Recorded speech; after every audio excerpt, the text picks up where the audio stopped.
Halo semuanya. Baik, di sini sebelum saya masuk untuk melanjutkan menjelaskan materi yang akan saya sampaikan, izinkan saya memperkenalkan diri saya terlebih dahulu. Oke, teman-teman semua, perkenalkan nama saya Sahbil Darah Mulia. Saya berasal dari program studi pendidikan Bahasa Indonesia, Fakultas Keguruan dan Ilmu Pendidikan. Di sini saya akan menjelaskan apa sih itu filsafat pendidikan serta pengelolaan pendidikan. Oke. Filsafat pendidikan merupakan landasan pemikiran yang berfungsi sebagai kompas dalam menentukan arah, tujuan, dan praktik pendidikan, mencakup pemahaman tentang hakikat peserta didik, pengetahuan, serta nilai-nilai yang ingin diwujudkan melalui pendidikan. Kajian filsafat pendidikan meliputi aspek ontologis, epistemologis, dan aksiologis yang melahirkan berbagai aliran seperti perennialisme, esensialisme, progresivisme, konstruktivisme, hingga pedagogi kritis, yang masing-masing memengaruhi peran guru, metode pembelajaran, dan penyusunan kurikulum.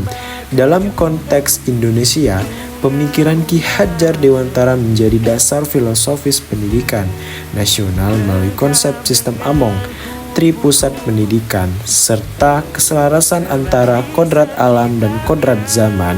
Di era digital dan penerapan kurikulum merdeka, filsafat pendidikan semakin relevan untuk menjawab tantangan seperti peran teknologi, kecerdasan buatan, dan individualisasi pembelajaran, sehingga pendidikan tidak hanya berorientasi pada pencapaian akademik, tetapi juga pada pembentukan manusia yang berkarakter kritis dan berkeadaban. Baik, di sini saya akan melanjutkan penjelasan materi yaitu pengelolaan pendidikan. Perlu diketahui semuanya di sini, materi tentang pengelolaan pendidikan atau sering disebut manajemen pendidikan itu adalah jembatan yang menghubungkan antara ide filsafat dengan realita hasil belajar. Jika filsafat adalah kompasnya, maka pengelolaan adalah kemudinya.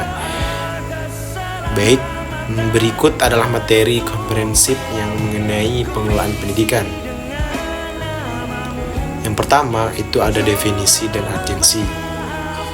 Nah, definisi dan urgensi ini itu pengelolaan pendidikan. Nah, proses perencanaan, pengorganisasian, pengarahan, dan pengawasan sumber daya pendidikan. Nah, sumber daya pendidikan ini mencakup daya manusia, dana, sarana, pendidikan secara efektif serta efisien. Mengapa ini semua penting?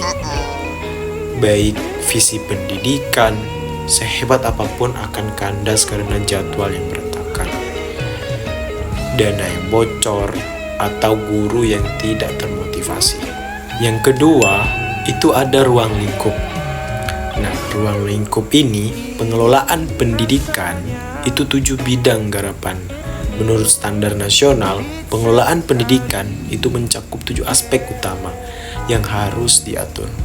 Nah, yang pertama, itu ada manajemen kurikulum, mengatur titik temu antara standar nasional dengan kebutuhan lokal siswa agar materi ajar tidak memusatkan dan tepat sasaran. Selanjutnya yang kedua itu manajemen kesiswaan, mulai dari penerimaan siswa baru atau biasa disebut itu PPDB.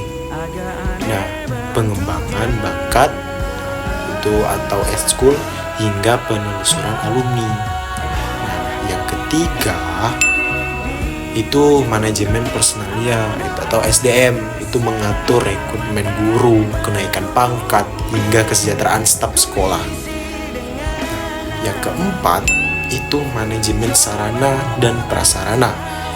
Nah, yang dimaksud tersebut itu memastikan gedung, laboratorium, dan akses internet bukan hanya ada, tapi layak pakai dan terawat. Nah, yang kelima nih yaitu manajemen keuangan. Nah, yang masuk itu pengelolaan dana seperti dana BOS secara transparan agar terhindar dari korupsi dan tepat guna.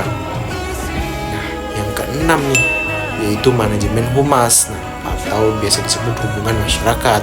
Nah, ini nih membangun kepercayaan orang tua dan kolaborasi dengan industri atau instansi lain. Selanjutnya yang terakhir nih, itu manajemen layanan. Nah, ini khusus mengatur perpustakaan, UKS, kafetaria, hingga keamanan sekolah nih teman-teman semua. Oke, lanjut. Itu ada tipologi kepemimpinan kepala sekolah. Kepala sekolah ini adalah manajer puncak di level satuan pendidikan. Keberhasilan pengelolaan itu sangat bergantung pada gaya kepemimpinannya. Gaya kepemimpinan itu karakteristik, itu efek sekali pada sekolah. Otokratis, keputusan di tangan satu orang itu disiplin tinggi, tapi kreativitas guru itu mati. Demokratis, keputusan diambil oleh lewat musyawarah, komitmen tinggi, tapi prosesnya sering lambat. Transformasional, menginspirasi perubahan dan inovasi. Nah, yang selanjutnya itu ada tren modern atau manajemen berbasis sekolah. Nah, saat ini di dunia pendidikan itu bergeser dari sistem sentralistik. Nah, itu semuanya itu diatur pusat. Manajemen berbasis sekolah. Nah, selanjutnya itu ada autonomi. Autonomi ini sekolah punya hak mengatur rumah tangganya sendiri. Sedangkan fleksibilitas itu sekolah bisa menyesuaikan kurikulum dengan potensial daerah. Misal, sekolah di pesisir ini fokus pada kelautan. Partisipasi melibatkan komite sekolah atau orang tua ini dalam pengambilan kebijakan penting. Penjelasan selanjutnya itu tentang tantangan pengelolaan pendidikan di era digital. Nah, di era digital ini ada banyak tantangan. Yang pertamanya ini salah satunya itu digitalisasi data, peralihan dari absen kertas ke sistem seperti Dapodik atau Arkas. Yang kedua itu keamanan cyber, melindungi data pribadi siswa dan guru dari kebocoran. Nah, yang ketiga itu kesenjangan fasilitas. Ini mengelola ekspektasi kualitas pendidikan di daerah yang minim sinyal internet. Nah, materi indikator keberhasilan pengelolaan.